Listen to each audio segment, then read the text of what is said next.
El orden mundial del fútbol es inamovible. Siempre ganan los mismos nombres, las mismas banderas, vaya, las mismas potencias de siempre.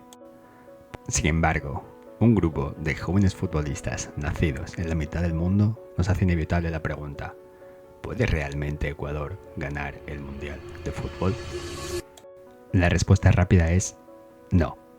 Ecuador no está ni de lejos entre las favoritas para ganar el Mundial, ni siquiera para avanzar hasta semifinales. No obstante, Ecuador cuenta con su mejor generación desde que se fundó hace algo más de 100 años. En términos estadísticos, la Tri viene a realizar la segunda mejor clasificatoria en toda su historia, solo por detrás de la campaña de las eliminatorias del 2002, rumbo a Corea y Japón. Aunque esto no es del todo cierto. Te lo explicaré más adelante. La Tri no cuenta con el renombre de otras potencias ni es favorita según las casas de apuestas para levantar el trofeo. Históricamente hemos estado a la sombra de la Trinidad de Conmebol. Son Brasil, Argentina y Uruguay. Además, los trofeos chilenos y los bonos mundiales de Colombia hacen que seamos la quinta o quizás la sexta selección dentro del continente.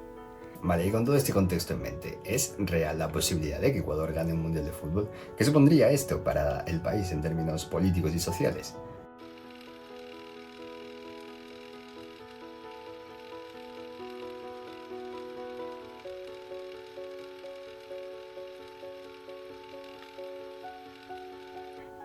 Desde su fundación en el año 1925, la selección ecuatoriana había generado buenos jugadores, como Alberto Spencer, ídolo de Peñarol y máximo goleador en la historia de la Copa Libertadores, o Alex Aguinaga, el 10 de Ecuador, referente en México y un jugador fuera de serie reconocido en todo el continente. Este último es importante en la historia.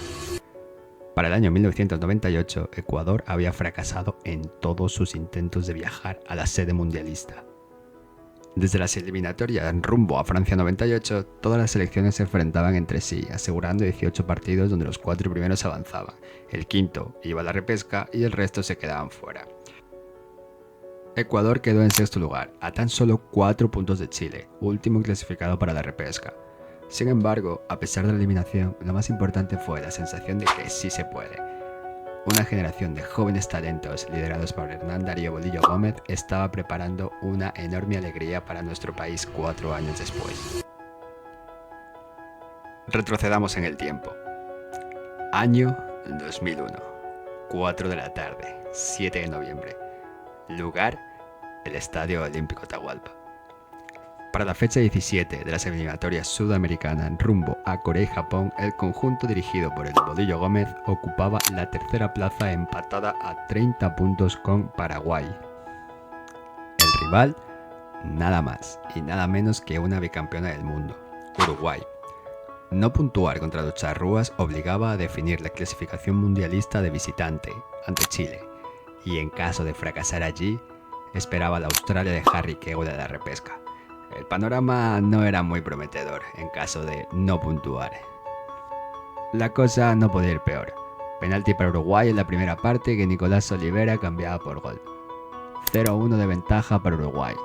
El estadio enmudeció y entre todos rondaba el pensamiento: ya está, vamos a jugar como nunca para perder como siempre. La tensión era evidente. Se necesitaba un gol y no llegaba. Hasta el minuto 72.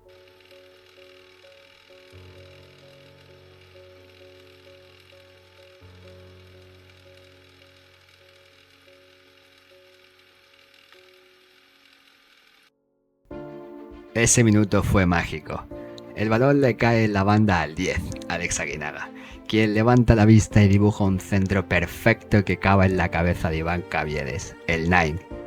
Solo empuja el balón, cambia la pelota por gol y el estadio se volvió loco. Con este empate, Ecuador aseguraba la clasificación directa para el Mundial de Corea y Japón. Por primera vez, la bandera tricolor iba a representar a toda una nación en el evento deportivo más importante del planeta. Dejábamos de ver el Mundial por la tele para poder jugarlo en cancha. Desde entonces, la selección ecuatoriana ha estado presente en 4 de las últimas 6 citas mundialistas. Con la participación del Mundial del 2026, Ecuador realizará su quinta aparición en el certamen. Además, habiendo realizado su segunda mejor campaña histórica a nivel estadístico en las eliminatorias sudamericanas, firmando un meritorio segundo puesto por detrás de, nuevamente, la Argentina de Messi y Scaloni. Sin embargo, ya te he dicho antes, esto no es del todo cierto. Aunque estadísticamente la selección del 2002 hizo más puntos, 31 en total, la del 2026 fue sancionada con 3 puntos menos por el caso Byron Castillo. Además, la selección del 2002 destacaba por hacer un fortín de local con victorias clave que le permitieron sumar esta cantidad de puntos, mientras que la del 2026 es un equipo mucho más compacto, mucho más sólido, que destaca por su línea defensiva, habiendo perdido únicamente 2 partidos en todas las clasificatorias.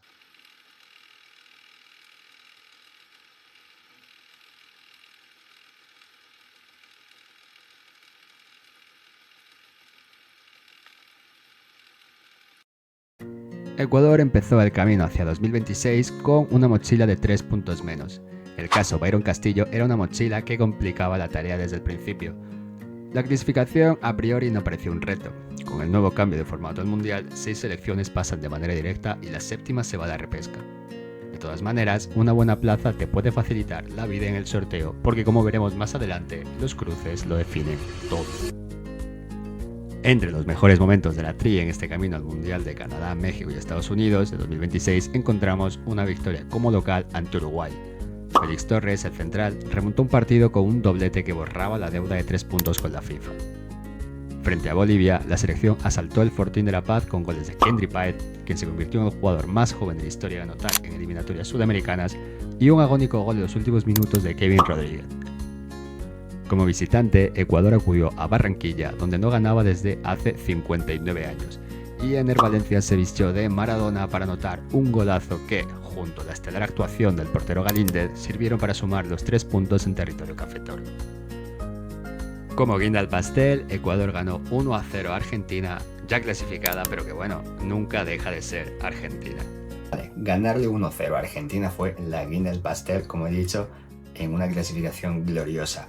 Pero más allá de eso, lo que provocó fue una sensación generalizada en la población y en el aficionado de la selección de ¿y por qué no? ¿Por qué no ilusionarnos con esta selección? ¿Por qué no pensar que se puede lograr algo grande?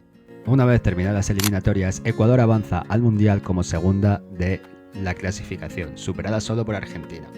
Además, solo recibió 5 goles en 18 partidos, batiendo el récord de Brasil en las eliminatorias hacia el Mundial de 2022, quien recibió solo 5 goles en 17 partidos. Dicho en otras palabras, Ecuador es la defensa más difícil de batir del continente. Punto. Para dimensionar lo absolutamente loco que es todo esto, la España de 2010, que clasificó a Sudáfrica, lo hizo recibiendo la misma cantidad de goles, 5, pero solo en 10 partidos. Además, adquiere más méritos si pensamos que esa España se dedicaba a tener el balón y a defenderse a través de la posesión, mientras que los dirigidos por Sebastián Beccacece acostumbran a jugar un fútbol más físico y de transiciones rápidas. Con una situación muy parecida a la del 2002, Ecuador llega al Mundial de 2026 con una generación muy prometedora, que ya ha demostrado que en su continente es una selección a la que respetar. Además, en sus citas mundialistas ha sabido competir, ha dado la talla. Si bien las actuaciones de 2002 y 2014 no fueron para nada una hazaña, volvieron a casa en las primeras de cambio, en 2006 presentó un partidazo contra Inglaterra en octavos de final, quien solo pudo avanzar gracias a la pierna derecha de David Beckham, y en el último Mundial estuvo a un disparo al larguero de arrebatarle el primer puesto al grupo a Países Bajos, perdiendo en la última jornada contra el campeón de África, Senegal. Vale, la selección ecuatoriana tiene grandes jugadores, una línea defensiva muy óptima, quizás en ataque se empieza a flaquear un poco y se ven las carencias, pero no deja de ser una selección altamente competitiva. Sin embargo, no olvidemos que estamos en un mundial, en una cita mundialista. Messi, Mbappé, Haaland, Neymar inclusive si va, y otras grandes estrellas estarán compitiendo por el mismo deseo, conquistar la Copa del Mundo. ¿Es realmente posible que Ecuador gane el certamen? ¿De verdad puede el conjunto tricolor conquistar la Copa del Mundo? Seamos realistas, Ecuador no es ni de lejos la favorita. Las apuestas nos dan apenas alrededor de un 1% de probabilidades frente a Francia o Brasil. Pero el fútbol ha demostrado que no siempre sigue lógicas.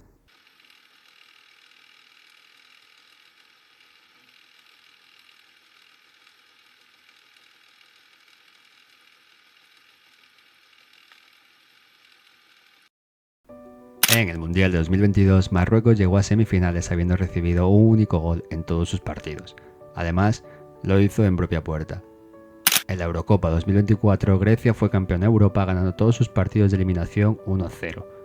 Croacia, en el año 2018, se plantó en la final del Mundial siendo un equipo resiliente que no bajaba nunca los brazos, pasando todas sus eliminatorias vía prórroga. La selección turca firmó un meritorio tercer puesto en el Mundial de 2002.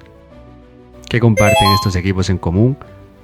Son equipos compactos, guerreros y sobre todo con la fe de que de verdad se puede cambiar la historia mientras el balón esté en juego. ¿Te suena de algo? Ecuador tiene hoy una de las mejores defensas del planeta. Si el equipo de BKSS firma 7 partidos perfectos, puede que la quimera se convierta en realidad. Quizás la pregunta no es si Ecuador tiene los nombres para ser campeón. Ya que estamos dispuestos a soñar, y este vídeo está pensado para eso, para ilusionarnos y para pensar que es posible que Ecuador dé el golpe sobre la mesa y que, oye, ¿por qué no? Hay que ser realistas. Unos buenos cruces, quedar primero de grupo es vital. Es preferible evitar a los cocos para las fases finales que en 16avos o en octavos de final. Aunque si bien es cierto, hay que tener algo en cuenta. Para ganar un torneo de élite como un Mundial de Fútbol o una Champions League o cualquier torneo o cualquier evento de estas magnitudes, tienes que estar dispuesto a competir contra quien sea. Y a cualquiera tienes que poder ganarle. Por muy quimérico que sea, si bien unos buenos cruces pueden facilitar los avances, tarde o temprano va a haber que competir contra los mejores. Y es ahí donde se verá si esto solo es una posibilidad, si es solo un sueño, o si en verdad puede ser algo más. En un torneo tan corto, la selección necesita que todo salga a la perfección. Y para mí esta perfección se divide en 3 factores. Solidez defensiva. Ecuador necesita que su línea defensiva sea impenetrable, una muralla, que los rivales no sepan cómo atacar. Esto genera impotencia y pocas ganas de enfrentar a la Tri, y el factor psicológico de la frustración de no poder meterle mano a Ecuador puede jugar una ventaja decisiva. El niño Moi. Vale, es cierto, solo es un jugador y no podemos darle una responsabilidad de cargar con la mochila de toda la ilusión de un país, pero si alguien puede hacerlo, es él. Es, sin ningún tipo de dudas, la máxima figura de la selección y Ecuador, si quiere hacer un buen papel, necesita que su estrella esté pletórica en el torneo. Si el niño Moi baja el nivel o se lesiona, las probabilidades de un buen papel mundialista se desploman. Y por último, y seguro que lo más importante, es el gol. Ecuador tiene un gran problema con el gol. No encaja, pero tampoco anota. Y para ganar un torneo internacional no vale solo con porterías a cero. Se necesitan goles. Sabemos que Ener Valencia en mundiales siempre aparece, pero necesitamos algo más. Quizás puede ser el momento de jóvenes como Kendrick Páez y compañía, y quién sabe, si hacen un buen mundial y además lo ganan, el escaparate de salida internacional es enorme. Poner la Copa del Mundo en Quito cambiaría la geopolítica ecuatoriana para siempre. Sería el escaparate más grande de nuestra historia. Durante 4 años, el ecuatoriano promedio pasaría por el mundo sabiendo que su nación ya no es totalmente desconocida. Es campeona del mundo. Pero eso vamos a dejarlo para otro vídeo.